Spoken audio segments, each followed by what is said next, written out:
अनाथ लड़की जो जिंदा रहने के लिए लड़के का भेष बनाती रही, लेकिन एक दिन उसके अपने ही भाई ने उसे बेच दिया। लेकिन उसे गुलाम बनाने के बजाय सीधा प्रिंसेस बना दिया गया। आखिर इसके पीछे क्या राज था?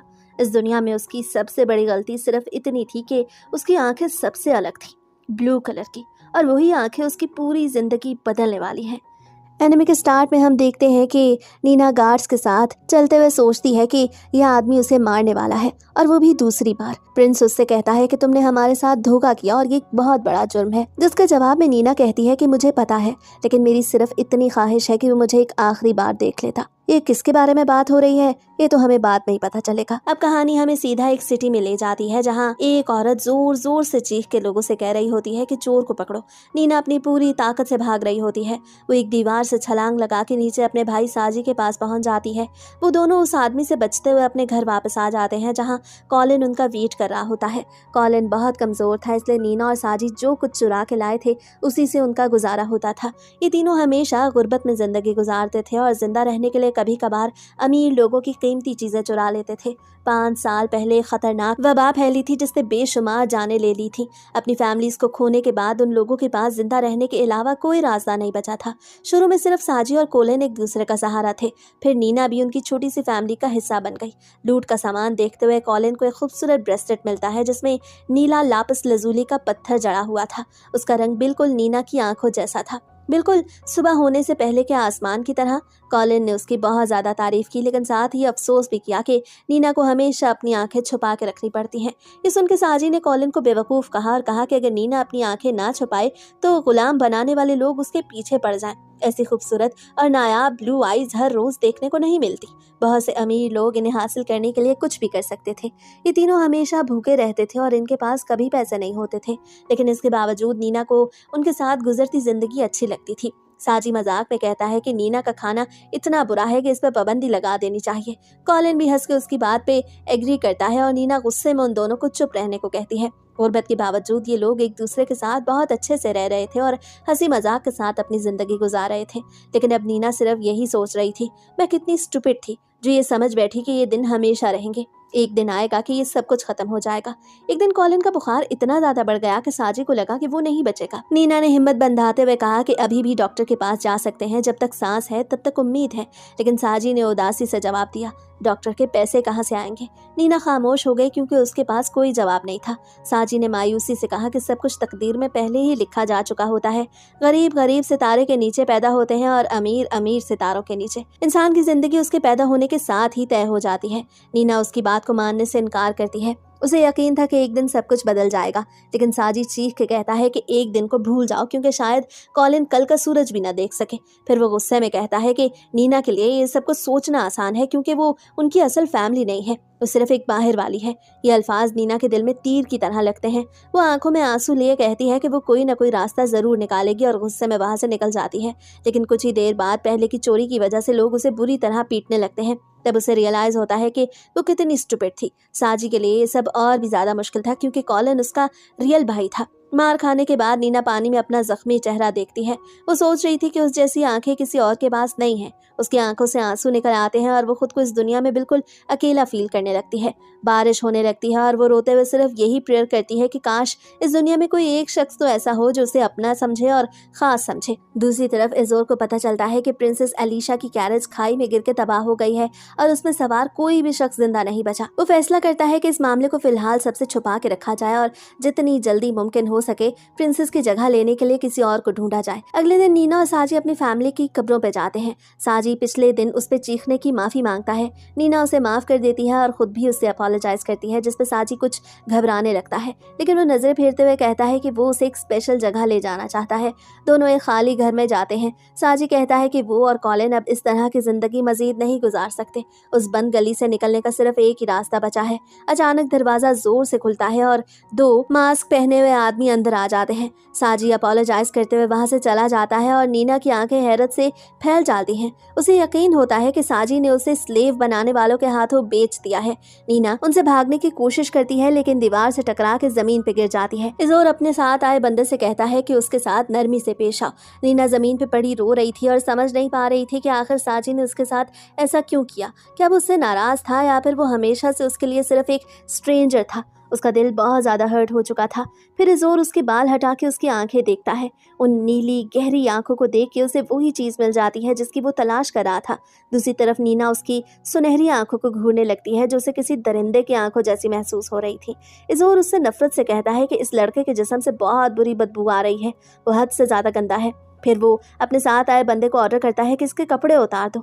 नीना ने पूरी ताकत से उसे रोकने की कोशिश की और भागने की कोशिश की, लेकिन तभी जोर से गलती से उसके कपड़े फट गए और फिर उन सबके सामने यह हकीकत आ गई। शर्म के मारे वो बहुत ज्यादा ब्लश करने लगी। ये देख के वो दोनों हैरान रह जाते हैं और सोचने लगते हैं कि आखिर ये लड़के का भेष क्यों बनाए हुए थी। तो हमें पता चलता है कि अगर स्लेव बनाने वालों को पहले ही पता चल जाता कि एक लड़की है तो यकीनन काफी पहले ही उसके पीछे पड़ जाते। अब इज़ोर को समझ आ गया था कि उनकी प्लानिंग के लिए बहुत अच्छी साबित हो सकती है। अब उन्हें किसी लड़के को भेष बदलवाने की जरूरत नहीं रहेगी। ये सिर्फ वक्ती हल नहीं बल्कि इससे कहीं बेहतर साबित हो सकता है।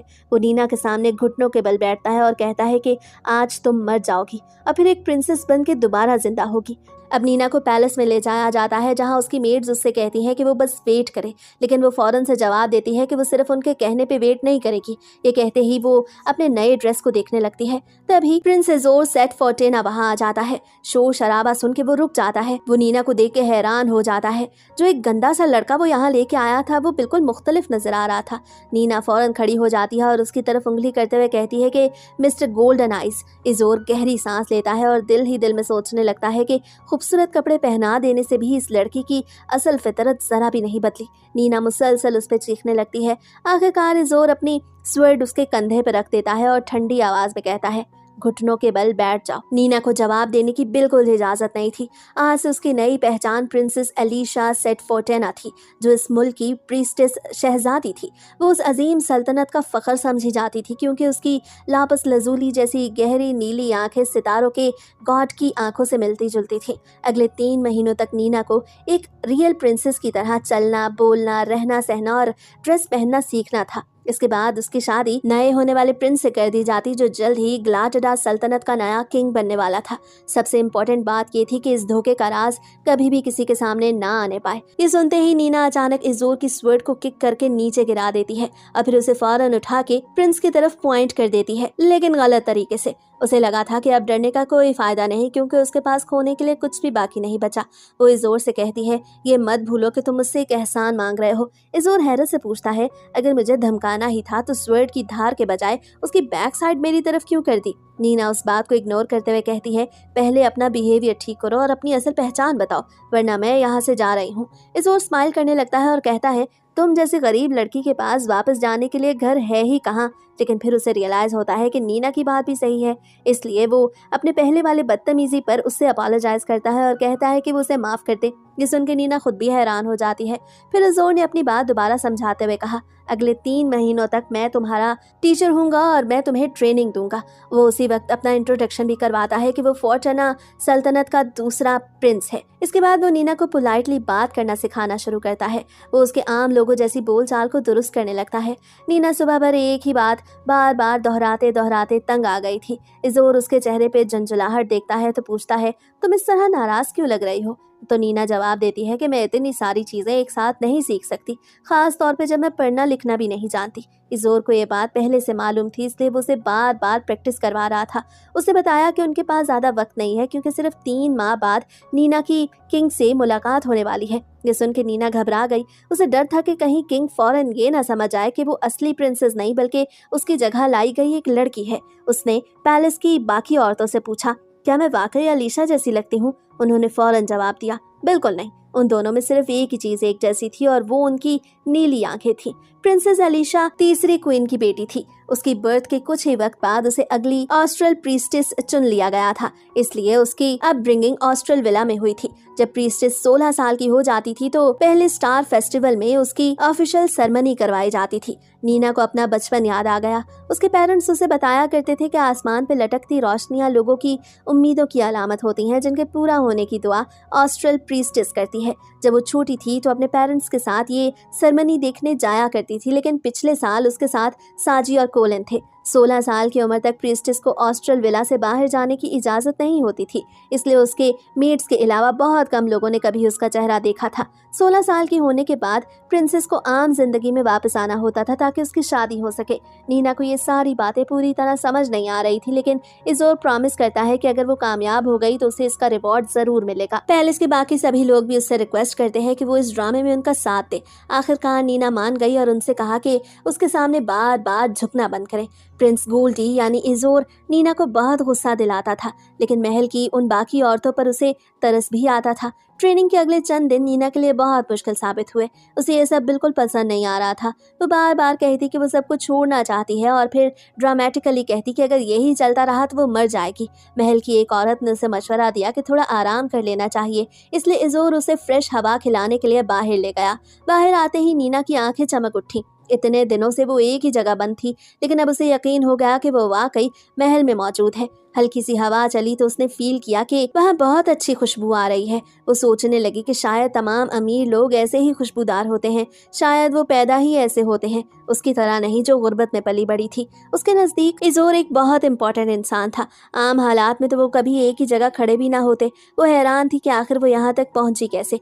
तभी इज़ोर उसकी तरफ मुड़ा और बोला, मुझे अपने प्यारे मुल्क की खातिर तुम्हारी ज़रूरत है। ये अल्फाज नीना के दिल में उतर गए। किसी को उसकी ज़रूरत थी। इस दुनिया में पहली बार किसी ने कहा था कि वो किसी के काम आ सकती है। बस यही बात उसके यहाँ रुक जाने के लिए काफ़ी थी। तीसरे दिन नीना ने वो ड्रेस देखा जो किंग से मिलते वक्त उसके लिए तैयार किया गया था। महल की बाकी औरतों ने कहा कि वो बहुत खूबसूरत लग रही है, लेकिन साथ ही उन्होंने उसे याद दिलाया कि आज उसे अपनी पूरी कोशिश करनी होगी। अगर किसी को पता चल गया कि नीना असली शहजादी नहीं तो उन सब की गर्दनें फौरन से उतार दी जाएंगी। अब हर तरफ अनाउंस होने लगता है कि प्रिंसेस अलीशा आ रही हैं। नीना आहिस्ता आहिस्ता अंदर दाखिल होती है। वहाँ का माहौल इतना लग्जरियस था कि उसका दिल जोर जोर से धड़कने लगा। वो किंग और क्वीन के सामने झुक के सलाम करती है। घबराहट की वजह से उसकी आईब्रोज तक कांप रही थी, लेकिन वो खुद को संभालने की पूरी कोशिश कर रही थी। किंग ने नरमी से कहा, अपनी ही बेटी को इतना घबराने की जरूरत नहीं है, अपना सर उठा। नीना ने आहिस्ता से अपना सर उठाया और पहली बार अपनी आंखों से किंग और क्वीन को देखा। किंग उसकी गहरी नीली आंखें देख के हैरान रह गया और बोला कि इन आंखों जैसा खूबसूरत रंग दुनिया में और कोई नहीं। फिर उसने अपोलोजाइज करते हुए कहा कि उसने उसे अचानक यहाँ बुला लिया। नीना ने बहुत रिस्पेक्टफुली रिप्लाई दिया, इसमें कोई तकलीफ की बात नहीं, मुझे खुशी है कि मैं यहाँ आपके पास आई हूँ। किंग मुस्कुराता है और कहता है कि तुम इतना फॉर्मल क्यों हो रही हो। वो बहुत खुश था कि उसकी बेटी वापस घर आ गई है। फिर वो इज़ोर की तारीफ करता है और कहता है कि आज से अलीशा की शादी तक उसकी हिफाजत और देखभाल की जिम्मेदारी इज़ोर के पास होगी। लेकिन क्वीन नागवारी से कहती है कि ट्रेडिशंस के मुताबिक ऑस्ट्रल प्रीस्टेस नेक्स्ट प्रिंस की अडल्ट सेरेमनी में एक खास डांस करती है। वो सजेस्ट करती है कि नीना उनके बेटे प्रिंस विलियम के लिए वो डांस करके दिखाए। आखिर ये शायद उसे देखने के लिए उनका आखिरी मौका है। ये सुनते ही नीना बहुत ज़्यादा घबरा जाती है क्योंकि उसे तो डांस के बारे में कुछ भी नहीं पता था। किंग कहता है कि विलियम की अडल्ट सेरेमनी में अभी कई साल बाकी हैं, लेकिन क्वीन बहुत ज़्यादा इंसिस्ट करती है और कहती है कि वो ये डांस देखना चाहती है, स्पेशली इसलिए कि अलीशा गुज़श्ता पिछले 15 सालों से उसी डांस की ट्रेनिंग हासिल कर रही थी। क्वीन कहती है कि अगर प्रिंसेस को एक भी डांस किए बगैर यहाँ से जाने दिया गया तो क्या इससे हमारा टाइम जाया नहीं होगा? जो हमने इतने साल उसे ट्रेनिंग करवाई उसका क्या? पीछे खड़े कुछ आदमी आहिस्ता आवाज में क्वीन के इस डिसीजन से एग्री नहीं करते। वो जानते थे कि ये सब दरअसल प्रिंस इज़ोर पे अपनी ताकत दिखाने का एक तरीका था। नीना बहुत ज्यादा परेशान हो गई क्योंकि वो जानती थी कि वो ये डांस करने का ड्रामा भी नहीं कर सकती, मगर लकीली इज़ोर ने फौरन बात संभाली। उसे कहा कि प्रिंसेस अभी पूरी तरह अडल्ट नहीं हुई और ना ही उसने अपनी रिलीजियस रिस्पॉन्सिबिलिटीज को संभाला है। अगर वो इस हालत में डांस करेगी तो ये सभी कुछ प्रिंस विलियम के फ्यूचर के लिए मनहूस साबित हो सकता है। उसे ये भी बताया कि विलियम तो यहाँ मौजूद भी नहीं क्योंकि वो बीमार होने की वजह से अपने कमरे में आराम कर रहा है। किंग ने इज़ोर की बात मान ली। इसके बाद इज़ोर ने कहा कि अब ये मीटिंग यही खत्म की जाए क्योंकि ऐसा भी लग रहा है कि प्रिंसेस अलीशा की तबीयत भी ठीक नहीं। वो नीना को साथ लेके वहां से निकल गया। रास्ते में नीना यही सोचती रही कि आज सब कुछ बहुत बुरा हुआ। अगरचे उसका सीक्रेट तो किसी को नहीं पता चला, लेकिन फिर भी उसे लगा कि उसने प्रिंस को डिसअपॉइंट कर दिया। रात के बिस्तर पर लेटे हुए वो सोचने लगी कि उस जैसी लड़की का इतने बड़े किंगडम में कोई भी मकाम नहीं बनता। उसे दिल ही दिल में डिसाइड कर लिया कि अब बहुत हो गया। गोल्डी के लिए अपनी जान खतरे में डालना कोई समझदारी नहीं थी। वैसे भी ये सारा मसला उसका अपना तो था नहीं। वो पैलेस से भागने का सोच रही थी, लेकिन फिर उसे साजी याद आया जिससे उसे छोड़ दिया था। अब आखिर वो वापस जाती भी तो कहाँ। इसी दौरान नीना ने बाहर क्वीन और एजोर की बातें सुन ली। क्वीन ने एजोर से पूछा कि आखिर उसे किसने इख्तियार दिया कि वो प्रिंसेस एलिशा को उसके हिस्से के पैलेस में मुंतकिल होने से रोके। उसे तंज करते हुए कहा कि अगर वो ऑस्ट्रल प्रीस्टेस की इतनी फिक्र करता है तो कहीं वो खुद तो इस सब को हासिल करने के लिए ये सब नहीं कर रहा। एजोर ने फौरन इनकार करते हुए कहा कि उसकी सिर्फ एक ही ख्वाहिश है और वो ये कि वो अपनी पूरी एबिलिटीज के साथ इस मुल्क की खिदमत करना चाहता है। ये सुनते ही नीना को वो टाइम याद आ गया जब एजोर ने उससे कहा था कि मुझे अपने प्यारे कंट्री के लिए तुम्हारी ज़रूरत है। उसकी आंखें एक बार फिर चमक उठी। फिर क्वीन ने एजोर की माँ, जो किंग की पिछली क्वीन थी, उसकी तौहीन करते हुए कहा कि वो एक कमज़ोर, डरपोक और खौफज़दा औरत थी और एजोर को चाहिए कि अपनी माँ से कुछ सीखे। ये कह के क्वीन ने जानबूझ के अपना फ़ैन पास मौजूद तालाब में फेंक दिया। फिर उसने झूठी हैरानी जाहिर करते हुए कहा कि उसका फ़ैन गिरने का कसूरवार एजोर है, इसलिए वो जाके उसे निकाले। दरअसल इस तरह वो एजोर को नीचा दिखाना चाहती थी। ये सुन के नीना हैरान रह गई और सोचने लगी कि आखिर क्वीन को क्या मसला है। अचानक नीना खुद तालाब में छलांग लगाती है। पानी के छींटे सीधा क्वीन पे जा गिरते हैं। वो उस फैन को बाहर निकालती है और बहुत रिस्पेक्टफुली क्वीन की तरफ बढ़ाती है, मगर क्वीन तो गुस्से से आग बगौला हो गई और नीना को थप्पड़ मारने के लिए हाथ उठा दिया। नीना खौफ से पीछे हट गई, लेकिन तभी एजोर उसके सामने आके खड़ा हो गया और स्माइल करते हुए बोला कि आज का दिन तो वैसे भी नहाने के लिए बहुत अच्छा है। इस सुन के क्वीन गुस्से से चीखने लगी। उसकी सभी मेड्स ने मुश्किल से उसे पकड़ा और वहां से ले गई। नीना ने एजोर से अपोलोजाइज करते हुए कहा कि क्वीन बहुत बुरी औरत है। उसे लगा कि उसे ये सब करना ही पड़ेगा। एजोर फौरन उसका हाथ पकड़ के उसे एक अलग सी जगह पे ले गया। नीना ने दोबारा अपोलोजाइज किया, लेकिन फिर उसने देखा कि एजोर का जिस्म हिल रहा है। वो समझी शायद वो गुस्से में है, लेकिन अगले ही लम्हे मालूम हुआ कि वो तो हंस रहा था। एजोर ने बताया कि उसे पहले ही सब पता चल गया था कि जब नीना किंग और क्वीन से मिलने जाएगी तो यही सब कुछ होगा, क्योंकि क्वीन बहुत मक्कार औरत है। उसे कहा कि सब कुछ बिल्कुल प्लान के मुताबिक हुआ। फिर उसने नीना से कहा कि अब वो अपना रिवॉर्ड मांग सकती है। नीना ने कुछ देर सोचा, फिर अपनी विग उतार दी और प्रिंस से कहा कि मेरी तारीफ करें। वो दिल से चाहती थी कि एजोर उसकी तारीफ करे और उसे महसूस करवाए कि वो वाकई स्पेशल है। एजोर को लगा कि शायद वो मजाक कर रही है, लेकिन पैलेस की एक मेड समझ गई कि नीना अंदर से बहुत तन्हा है। एजोर ने एक टॉवल उसके सर पर रखा, फिर अपना हाथ उसके सर पर रखते हुए कहा, तुमने बहुत अच्छा काम किया, मुझे तुम पे फख्र है। ये सुन के नीना के चेहरे पे स्माइल आ गई। फॉर्टुना का स्टार फेस्टिवल गर्मियों के स्टार्ट में होने वाला वीट फेस्टिवल था। उस दिन लोग शुक्र अदा करते, उससे प्रेयर्स करते और अपने घरों के दरवाजों पर हर फर्द के लिए एक एक लाइट लटकाते, जिसके साथ हर शख्स अपनी एक विश भी मांगता। यह अनाउंस किया गया कि प्रिंसेस एलिशा सर दर्द की वजह से आराम कर रही हैं। पैलेस की सभी मेड्स ने सोचा कि कमरे का दरवाजा बंद रखा जाए ताकि वो खुद बाहर ना जा सके, लेकिन नीना चुपके से वहां से निकल गई। वो सोच रही थी कि आखिर थोड़ी देर पैलेस में घूमने फिरने में क्या बुराई है, या फिर ये भी उस मिस्टर गोल्डन आइज का ऑर्डर था। इसी दौरान एक छोटे लड़के ने उसे देख के जोर से कहा, चोर। लेकिन जैसे ही उसे नीना की नीली आंखें देखी तो वो फौरन समझ गया कि ये तो उसकी बहन है। वो दौड़ता हुआ आया, मगर फिसल के गिर पड़ा। तब उसने अपना इंट्रोडक्शन करवाते हुए कहा कि वो फॉर्टुना किंगडम का पहला प्रिंस विलियम सेट फॉर्टुना है। नीना को यकीन ही नहीं आया कि ये नन्हा सा लड़का अपने बड़े भाई से भी बहुत ऊंची पोजीशन पे है। विलियम ने कहा कि वो नीना को पैलेस में जहां भी जाना हो खुद ले जाएगा, क्योंकि फ्यूचर किंग होने की वजह से उसे पैलेस के चप्पे चप्पे का पता है। ये सुनकर नीना ने फौरन कहा कि फिर उसे कोई ऐसी चीज चाहिए जिससे वो गोल्डी को छेड़ सके। दूसरी तरफ एजोर एक मॉक स्वर्डमैनशिप में अपने एक सोल्जर को आसानी से हरा देता है। विलियम ने सोचा कि उसका बड़ा भाई जरूर बहुत ताकतवर होगा ताकि वो हमेशा उसकी हिफाजत कर सके। इसी दौरान दोनों ने कुछ सोल्जर्स को आपस में बातें करते हुए सुना। वो कह रहे थे कि विलियम हमेशा बीमार रहता है, उसे स्वर्डमैनशिप बिल्कुल पसंद नहीं और वो प्रिंस एजोर जैसा हरगिज नहीं है। ये सुनकर विलियम ने खुद को तसल्ली देते हुए कहा कि एक किंग को स्वर्डमैनशिप की जरूरत ही क्या है, खास तौर पे जब उसका बड़ा भाई उसके लिए ये काम कर सकता है। नीना समझ गई कि इतने छोटे बच्चे पे भी बहुत ज्यादा स्ट्रेस है। उसे स्माइल करते हुए कहा कि चलो गोल्डी को छेड़ने के लिए कोई और चीज ढूंढते हैं। दोनों आगे बढ़ रहे थे कि अचानक नीना रुक गई। उसे रियलाइज हुआ जैसे कोई उनका पीछा कर रहा हो, लेकिन जब उसने इधर उधर देखा तो कोई नजर ना आया, इसलिए उसे सोचा शायद उसे वहम हुआ है। फिर दोनों चुपके से जोर के रूम में दाखिल हो गए, जहां मुख्तलिफ कंट्री से लाई गई बहुत सारी वैल्यूएबल चीजें रखी हुई थी। विलियम ने बहुत प्राउडली बताया कि उसका बड़ा भाई सिर्फ 17 साल की उम्र में ही आर्मी के एक ट्रोप का कैप्टन रहा है। इतने में उन्हें एजोर के आने की आवाज सुनाई दी तो वो दोनों फौरन छुप गए, लेकिन एजोर ने फौरन नीना को बिस्तर की चादर के नीचे छुपा हुआ ढूंढ लिया और उसे बाहर खींच लिया। उसे बाहर छुपे हुए विलियम को भी फौरन देख लिया और बहुत रिस्पेक्टफुली कहा, प्रिंस विलियम। विलियम ने फौरन अपने बड़े भाई से कहा, खामोश रहो, मैं फ्यूचर का किंग हूँ। लेकिन इज़ोर ने जवाब दिया कि चूंकि वो फ्यूचर का किंग है इसलिए उसे हर कदम सोच समझ के उठाना चाहिए। फिर उसने कहा कि उसे ये भी मालूम हो चुका है कि म्यूलियम आजकल स्वर्डमैनशिप की ट्रेनिंग भी छोड़ रहा है। ये सुन के विलियम बात को घुमा देता है और कहता है कि अगर तुम्हें लगता है कि तुम मुझसे बेहतर किंग बन सकते हो तो फिर तुम ही किंग बन जाओ। इतना कह के वो वहां से भाग गया। नीना ने जोर से कहा कि उसे अपने छोटे भाई के दिल की बात भी सुननी चाहिए। फिर वो भी विलियम के पीछे भाग पड़ी। विलियम भागते हुए लकड़ी के एक ऊंचे हिस्से पर चढ़ गया, लेकिन अचानक उसके नीचे की लकड़ी टूट गई।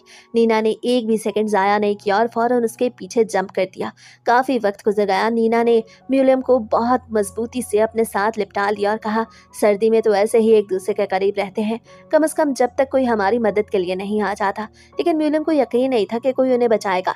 दरअसल वो दोनों वहां फंस गए थे। उसे कहा, शायद मेरी माँ तो मुझे ढूंढने के लिए पूरा पैलेस सर पे उठा ले, लेकिन बाकी सब यही चाहते हैं कि इज़ोर ही पहला प्रिंस होता। ये सुन के नीना सोच में पड़ गई। शायद प्रिंस होना इतना आसान नहीं जितना वो समझती थी। उसे लगा कि विलियम को हर वक्त लोग बताते रहते होंगे कि उसे क्या करना है और उसके दिमाग में तरह तरह की बातें भर देते होंगे। नीना ने स्माइल करके कहा, तुम अपने बड़े भाई से बहुत मोहब्बत करते हो, तुम उसकी रिस्पेक्ट भी करते हो क्योंकि वो एक कैप्टन है और तुम भी उस जैसा बनना चाहते हो। विलियम पहले तो इनकार करने लगा, लेकिन आखिर में आहिस्ता से सर हिला दिया कि वो भी अपने भाई से इम्प्रेस है। नीना ने कहा, तो फिर सीधा जाके जोर से कहो कि वो खुद तुम्हें स्वर्डमैनशिप सिखाए, इस तरह तुम एक अच्छे किंग बन सकते हो। फिर वो हंस के बोली, अगर वो ना माने तो फिर हम उसे ब्लैकमेल करेंगे। इसी दौरान उन्हें रियलाइज हुआ कि एक और मसला खड़ा हो गया है। उनके नीचे पानी मुसलसल बढ़ रहा था। हालांकि उस जगह का पानी तो काफी पहले खुश्क हो जाना चाहिए था। फिर उन्होंने देखा कि पानी के अंदर से बुलबुलें निकल रहे हैं। ये देख के दोनों घबरा गए और जोर जोर से हेल्प के लिए आवाजें लगाने लगे। रात हो गई। विलियम नीना के ऊपर टिका हुआ था। उसने एम्बैरस होकर कहा, माफ करना, मैं बहुत मोटा हूँ इसलिए तुम्हें तकलीफ हो रही होगी। उसकी मदद की पुकार सुन के नीना दिल ही दिल में सोचने लगी कि आखिर वो इस मुसीबत में फंसी कैसे। फिर अचानक उसे याद आया, अरे हाँ, गोल्डी तो कहता था कि मैं उसके लिए बहुत जरूरी हूँ, फिर वो अभी तक मुझे बचाने क्यों नहीं आया। ये सोच के वो जोर से चीखी, इज़ोर, स्टूपिड, निकम्मे, शर्त लगाती हूँ तुम अभी आराम कर रहे होगे। इज़ोर ने दूर से आवाज दी, तुम कहना क्या चाहती हो। सबसे पहले उन्होंने विलियम को बाहर निकाला, लेकिन नीना इतनी ठंड से कांप रही थी कि खुद बाहर भी नहीं निकल पा रही थी। तब इज़ोर खुद अंदर उतरा और उसे उठा लिया। उसे कहा, अपने बाजू मेरी गर्दन के गिर्द रखो, तुम्हारी वजह से मेरा बैलेंस बिगड़ रहा है। फिर उसने कहा, पानी बहुत ठंडा था, मेरे छोटे भाई की जान बचाने का शुक्रिया। ये छोटा सा शुक्रिया सुन के नीना की नजर में इज़ोर की इम्पोर्टेंस और बढ़ गई। उसने उसकी गर्मी महसूस की और दिल ही दिल में सोचा कि इतना भी बुरा इंसान नहीं है, आखिर उसका छोटा भाई भी तो उससे इतनी मोहब्बत करता है। बाहर आकर विलियम ने हिचकिचाते हुए कहा, भाई कभी मुझे भी स्वर्ड चलानी सिखा दो। इज़ोर ये सुन के हैरान रह गया, लेकिन फिर स्माइल करते हुए मान गया। उसने कहा, याद रखना, मैं बहुत सख्त ट्रेनर हूँ। ये सुन के विलियम खुशी से उछल पड़ा। फिर प्रिंस वहां से चला गया। इज़ोर ने हैरानी से कहा, मुझे समझ नहीं आता, मुझे तो लगता था कि वो मुझसे दूर भागता है। नीना ने जवाब दिया, जब तक तुम अपने दिल की बात किसी को नहीं बताओगे वो कभी नहीं समझ सकेगा कि तुम क्या महसूस करते हो। वापस जाते हुए नीना ने पूछा, वैसे तुम्हारी कोई कमजोरी भी है। उसे बहाना बनाया कि ये जानकर विलियम का एतमाद बढ़ेगा, लेकिन हकीकत में वो इज़ोर को ब्लैकमेल करने के लिए कुछ ढूंढ रही थी। इज़ोर ने जवाब दिया, अगली चीजें। नीना को कुछ समझ नहीं आया कि इसका मतलब क्या है। उसे बहुत सोचा, फिर बोली, ओह, यानी तुम्हें भूतों से डर लगता है। इज़ोर ने फौरन कहा, नहीं। इसी दौरान दो आदमी छुप के ये सब देख रहे थे। वो आपस में बातें कर रहे थे कि शायद असल शहजादी अलीशा मर चुकी है, लेकिन अभी उनके पास कोई भी एविडेंस नहीं था। वो ये भी सोच रहे थे कि आखिर ये नीली आंखों वाली लड़की है कौन। बाद में नीना अपने रूम में आकर सुकून से अपना काम करने लगी और बोली कि कम से कम यही एक जगह है जहाँ मुझे सुकून मिलता है। लेकिन इज़ोर भी वहाँ आ गया और उसने कहा कि तुम्हारे लिए आराम नाम की कोई चीज़ नहीं, तुम जहाँ भी हो हर वक्त अलीशा बन के रहोगी। फिर उसने साफ कह दिया कि वो अभी उसे अकेले बाहर जाने की इजाजत नहीं देगा। नीना ने फौरन जवाब दिया, क्योंकि तुम्हें भूतों से डर लगता है ना।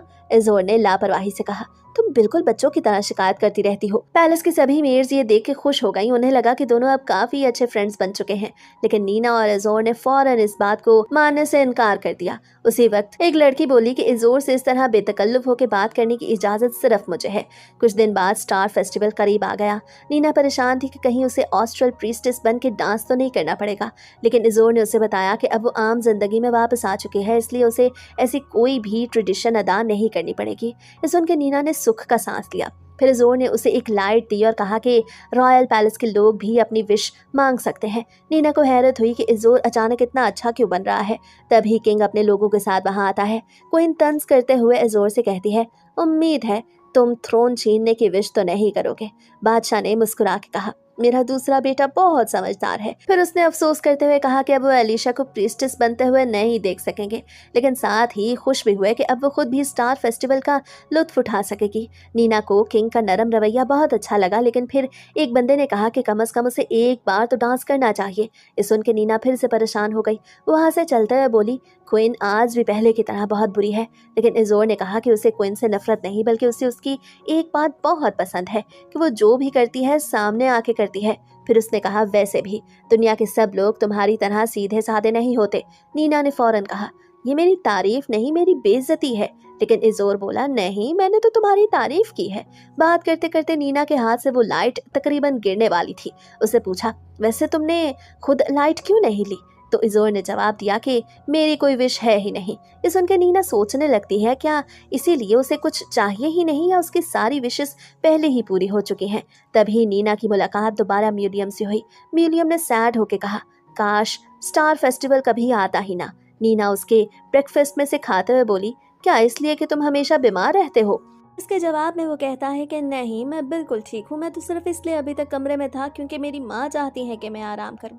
फिर वो थोड़ा सैड हो जाता है और कहता है कि स्टार फेस्टिवल ख़त्म होने के 1.5 महीने बाद तुम्हारी शादी हो जाएगी और तुम यहाँ से चली जाओगी। वो कहता है कि तुम्हारी शादी पड़ोसी सल्तनत गलाडाटा में होगी, जो बहुत ऊंचे ऊंचे पहाड़ों के पास है। वहाँ पहुँचने के लिए लैंड और ओशन दोनों वाले रास्तों से गुजरते हुए कई हफ्ते लग जाते हैं। वो मजीद बताता है कि पहले वो एक छोटा सा किंगडम था, लेकिन पिछले चंद सालों में वो बहुत तेजी से तरक्की कर गया है और बहुत ज्यादा फैल गया है। विलियम ये भी कहता है कि उसने सुना है कि वहाँ का प्रिंस बहुत खौफनाक इंसान है, इसलिए वो चाहता था कि नीना की शादी ना ही हो। ये सुन के नीना उसे प्यार से हक करती है और कहती है कि तुम कितने प्यारे हो। बाद में नीना सोचने लगती है कि गलाडाटा तो बहुत दूर है, लेकिन उसे सबसे ज्यादा इस बात का दुख था कि शायद वो इज़ोर से कभी दोबारा न मिल सके। इतने में वही बंदा वहाँ आता है जिसने नीना को इज़ोर से दूर रहने को कहा था। वो कहता है, तुम तो सारी जिंदगी अलग थलग रही हो, इसलिए शायद तुमने कभी स्टार फेस्टिवल नहीं देखा होगा। फिर वो नीना को बताता है कि अगर तुम चाहो तो चुपके से बाहर जाके ये फेस्टिवल देख सकती हो। वो आदमी ये कह के खुद खाने के लिए चला जाता है। उसी वक्त पैलेस की सभी मेड्स दौड़ती हुई वहां आती हैं और नीना से कहने लगती हैं कि आपको अकेले नहीं रहना चाहिए। वो आदमी कौन था? अपने कमरे में वापस आके नीना काफी देर तक खामोश बैठी सोचती रहती है। वो जानती थी कि उसे बाहर नहीं जाना चाहिए, लेकिन फिर भी वो ये सोच रही थी कि अगर वो चली गई तो क्या होगा। उसी शाम वो चुपके से पैलेस से निकलने लगी। इधर एक आदमी की आवाज सुनाई देती है। वो कह रहा था कि एक नीली आंखों वाली ऑर्फन लड़की थी जिसकी उम्र तकरीबन प्रिंसेस एलिशा जितनी ही थी। इसका मतलब था कि नीना को ढूंढने के लिए वहां कोई आ गया था। ऑस्ट्रेल विला के लोग हमेशा खामोश रहते थे और किसी को कुछ नहीं बताते थे। पिछला किंग यानी करंट किंग का फादर बहुत ज्यादा बीमार था और अब उसके पास कोई भी पोजीशन नहीं बची थी। वो आदमी सोच रहा था कि यही सही वक्त है अपने इस प्लान को इम्प्लीमेंट करने का। इधर इज़ोर को भी पता चल जाता है कि नीना पैलेस से गायब है। पैलेस की सभी मेड्स आपस में बात करने लगती हैं कि नीना को पता था कि टेंपल में प्रीस्टेस के कपड़े कहाँ रखे जाते हैं और टेंपल से एक सीक्रेट रास्ता सीधा सिटी की तरफ निकलता है। यानी नीना वाकई पैलेस से बाहर निकल चुकी थी। शहर में चलते हुए उसे ऐसा महसूस होता है जैसे उसके पेरेंट्स की आवाजें उसे घर वापस खुशामदीद कह रही हैं, यानी वेलकम कर रही हैं। नीना को वो दिन याद आता है जब उसके पेरेंट्स ने कहा था कि उसकी नीली आंखें भी सितारों के गार्ड जैसी हैं, इसलिए जब तक वो बड़ी ना हो जाए उन्हें छुपा के रखे।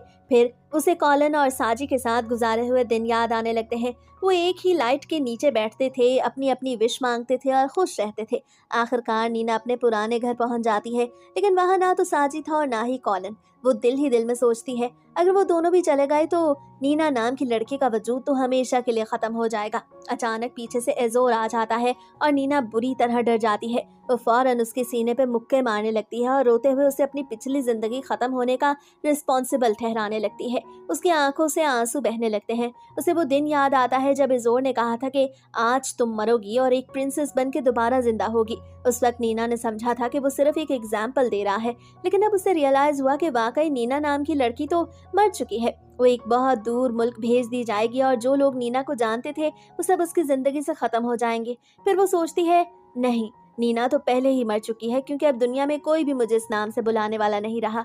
ये बात सुन के इज़ोर को भी अपना पास्ट याद आ जाता है। उसे अपने असल पेरेंट्स के चेहरे तक याद नहीं थे। उसे सिर्फ वो दिन याद था जब उसे बताया गया कि आज से वो इज़ोर सेट फोर्टेना है, क्योंकि असल प्रिंस मर चुका था और अब उसे उसकी जगह लेनी थी, बिल्कुल नीना की तरह। उसे भी यही कहा गया था कि अपनी पुरानी जिंदगी भूल जाओ एक नई पर्सनैलिटी बनकर। इज़ोर अचानक अपने पास से बाहर आता है और फौरन एक नाइफ उस आदमी की तरफ फेंकता है जो उनका पीछा कर रहा था। फिर वो बाहर निकलता है और एक के बाद एक 2 आदमियों को मार कर आता है। वो अपनी स्वर्ड तीसरे आदमी की तरफ करता है जो खौफ से कांप रहा था, लेकिन इसी दौरान एक और आदमी नीना को पकड़ लेता है। इज़ोर पूरी तरह चौकन्ना हो जाता है। वो फौरन उस शख्स को भी मार डालता है जो छुप के उस पर अटैक करने की कोशिश कर रहा था। नीना अपनी विग उतार के उस आदमी से भागने की कोशिश करती है और इसमें कामयाब भी हो जाती है। इसके बाद इज़ोर उसे अपने पास कर लेता है और एक एक करके अटैक्स करने वाले सभी आदमियों को खत्म कर डालता है। आखिर में सिर्फ एक आदमी बचता है और वो किंग के बंदों में से ही एक था।